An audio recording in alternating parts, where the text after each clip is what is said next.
Bonjour à tous, bienvenue à Los TV pour un nouveau rendez-vous de Brigitte. Donc aujourd'hui, je reçois une figure lossoise, mon ami José Herbert, qui est écrivain. Bonjour José, Bonjour Brigitte. comment vas-tu? Ça va depuis hier. Oui, C'est donc vrai. Ouais. voilà, depuis hier, pourquoi? Parce qu'on était tous les deux dans un salon du livre qui nous a bien plu. Et voilà, oui. Voilà. Et puis je sais que tu écris beaucoup, comme moi. Je fais que ça. T'es arrivé à combien en tout? Une douzaine. Voilà, c'est bien, c'est une vitesse douzaine de croisière en 15 ans à peu près. en 15 ans. Une douzaine. Alors donc à l'origine, tu étais instituteur. J'étais directeur d'école primaire et secrétaire de mairie. Ah, Ah, la double à casquette. titre comme ça. Ouais, ouais. Mais est-ce que dans le temps, ça existait et plus maintenant? Oui, ça existait dans les zones rurales de la région, c'est-à-dire les Flandres, l'Avesnois et le Cambrésis. Dans le Cambrésis. J'étais dans le Cambrésis. Voilà. C'était une façon de fixer les instituts dans les villages. Alors tu vas déjà nous parler de ce livre, Imago Prelati. Oui. Alors, parle-nous de ça, qu'est-ce qu'il veut dire? Par ordre chronologique, celui-là, il est sorti en 2020, février 2020. Imago Prelati. Imago, c'est le stade adulte du papillon. Un papillon, il est d'abord œuf, forcément. Ensuite, il est chenille, chenille qui se gave, qui mange toute la journée. Et chrysalide, et ensuite, il y a la naissance du papillon adulte, c'est-à-dire de l'imago. Donc l'imago, le papillon, a une importance considérable dans le déroulement de l'intrigue. Prelati, c'est le nom d'un alchimiste florentin, Francesco Prelati, qui vivait à l'époque de Jeanne d'Arc, début XVe siècle, et qui s'est accoquiné avec un autre personnage, seigneur vendéen, au sud de Nantes, qui possédait donc un château à Tiffauges, un autre château à Machecoul, au sud de Nantes. C'est un seigneur dont on ne parle pas beaucoup, parce qu'avec son copain Prelati d'ailleurs, et avec d'autres personnages absolument abominables, ils sont massacrés, tués, j'en dis pas plus, des centaines d'enfants, voire plus de 1000. Et ça, c'est un épisode historique réel. Donc voilà, autrement dit, mon intrigue policière, elle doit fouiller l'enquête doit fouiller dans les archives de cette époque-là, début 15e, pour trouver des détails, des indices qui vont permettre aux enquêteurs de diriger leur enquête et puis finalement de trouver le ou les meurtriers. Comme dit une chanson célèbre, c'est l'effet papillon. Oui, je me dis quelque chose, c'est l'effet papillon, mais le papillon a une importance dans l'intrigue, oui. Voilà, donc achetez-le, lisez-le, parce que pour savoir la suite. Ensuite, nous avons l'instituteur impertinent. Oui, alors ça c'est un témoignage, c'est un bouquin qui est sorti en 2007, une première édition en 2007, et ensuite on a eu deux autres éditions, une il y a 3-4 ans, et la dernière, c'est l'édition de juillet 2021, pardon. L'instituteur impertinent, parce que moi je fus directeur d'école primaire et secrétaire de mairie dans un petit village du Cambrésis pendant une trentaine d'années. Et à la retraite, je me suis dit, il faut que j'écrive un peu ce que j'ai vécu et les séquences exceptionnelles que j'ai organisées pour mes enfants, mes élèves, et pour la population aussi, vu que j'étais cumulard, directeur d'école et secrétaire de mairie.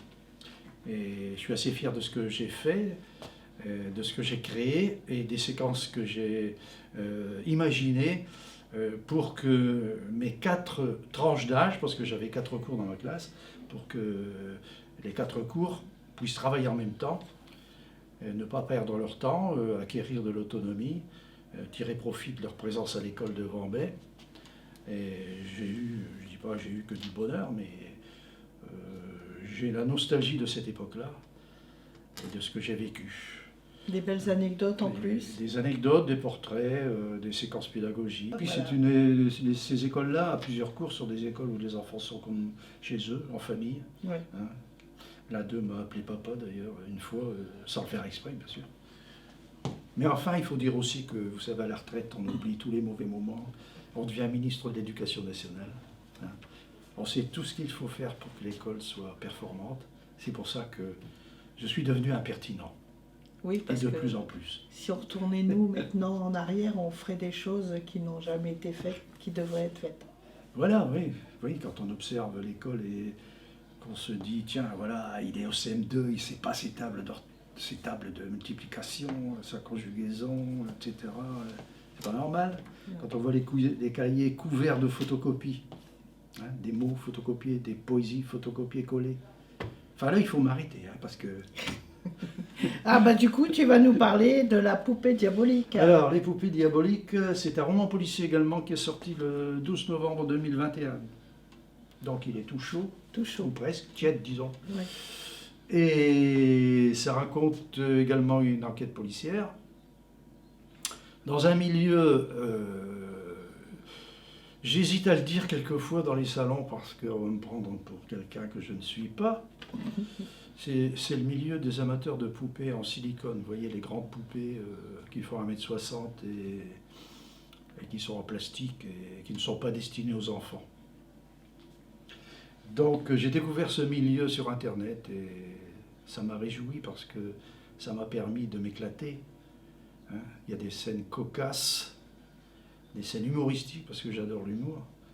Et donc dans ce milieu il se passe des choses. Et donc il y a des crimes évidemment.